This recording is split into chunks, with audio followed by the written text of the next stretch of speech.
দেখো, ইতিমধ্যে বৈঠক কিন্তু চলছে উত্তরকন্যার ভিতরে এবং সেখানে কিন্তু স্বরাষ্ট্রমন্ত্রী অমিত শাহের সভাপতিত্বে এই বৈঠক হচ্ছে বলে যেটা সূত্রের খবর। বৈঠকে রয়েছেন মুখ্যমন্ত্রী শুভেন্দু অধিকারী, রয়েছেন রাজ্য পুলিশের ডিজিরা এবং বিএসএফ এর আধিকারিকেরা, বিএসএফ উত্তরবঙ্গের আইজি থেকে শুরু করে সমস্ত উচ্চপদস্থ কর্তারা এখানে কিন্তু উপস্থিত রয়েছে। এছাড়াও রয়েছেন জেলা প্রশাসনের আধিকারিকেরা, জেলা শাসকরা রয়েছেন। সব মিলিয়ে যেটা দেখো প্রাথমিকভাবে উঠে আসছে যে এই বৈঠক অত্যন্ত গুরুত্বপূর্ণ, কারণ উত্তর পূর্ব ভারতের যে মূলত ওই করিডর, যে chicken snake corridor, Siliguri corridor, এই উত্তর পূর্ব ভারতের সাথে মূলত ভারতের মূল ভূখণ্ডকে যুক্ত করে এই শিলিগুড়ি করিডর।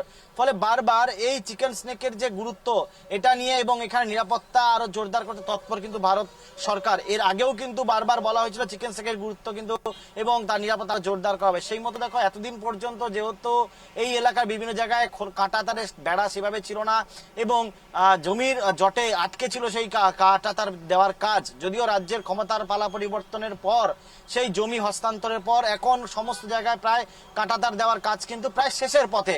সব মিলিয়ে যে বলা হয় যে এই যে করিডর, এই করিডর কিন্তু অত্যন্ত গুরুত্বপূর্ণ এবং অত্যন্ত সংবেদনশীল, কারণ এই চিকেন স্নেক করিডরে যদি আঘাত করা হয় সেক্ষেত্রে উত্তর পূর্ব ভারতকে যে ভারতের মূল ভূখণ্ড থেকে আলাদা করা যাবে সেটা কিন্তু বারবার উঠে আসে। এবং তাই আজকের এই যে অমিত শাহ অর্থাৎ স্বরাষ্ট্রমন্ত্রী যে বঙ্গ সফর এবং উত্তরবঙ্গের এই সীমান্ত এলাকা যে সফর, সেটা কিন্তু অত্যন্ত গুরুত্বপূর্ণ, কারণ আজকের এই বৈঠকে মূলত বিভিন্ন বিষয়, এই এলাকার যে সামরিক বাহিনী যে শক্তি এবং পরিকাঠামো উন্নয়ন, সেই বিষয়গুলো নিয়ে আরো বেশি করে আলোচনা হতে পারে।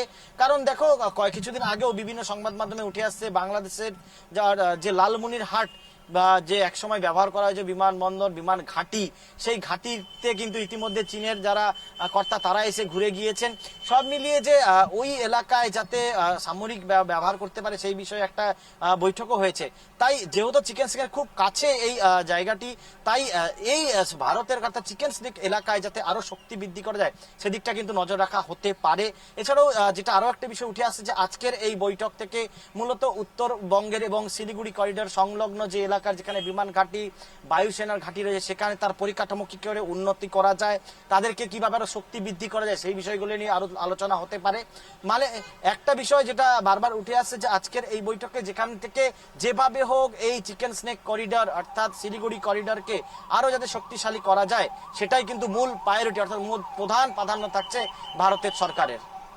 একেবারে জয়দীপ, তুমি যেমনটা বললে যে এই যে আন্তর্জাতিক কূটনীতি এবং সেখানে বাংলাদেশের রয়েছে ভাগ এবং সেই উত্তর পূর্ব ভারতকে একেবারে বিচ্ছিন্ন করা যাবে যদি এই শিলিগুড়ি যে রয়েছে করিডোর বা চিকেন স্নেক যাই বলা যায়, সেক্ষেত্রে কিন্তু আরো সুরক্ষিত এবং আরো নিরাপত্তা যাতে দেওয়া যায় সেই বিষয়ে হয়তো এই আলোচনা এবং একেবারে আলোচনার পর আমরা সমস্ত বিষয় পরিষ্কারভাবে জানতে পারবো। আমরা নজর রাখছি সেদিকে। তবে আপাতত ধন্যবাদ জয়দীপ।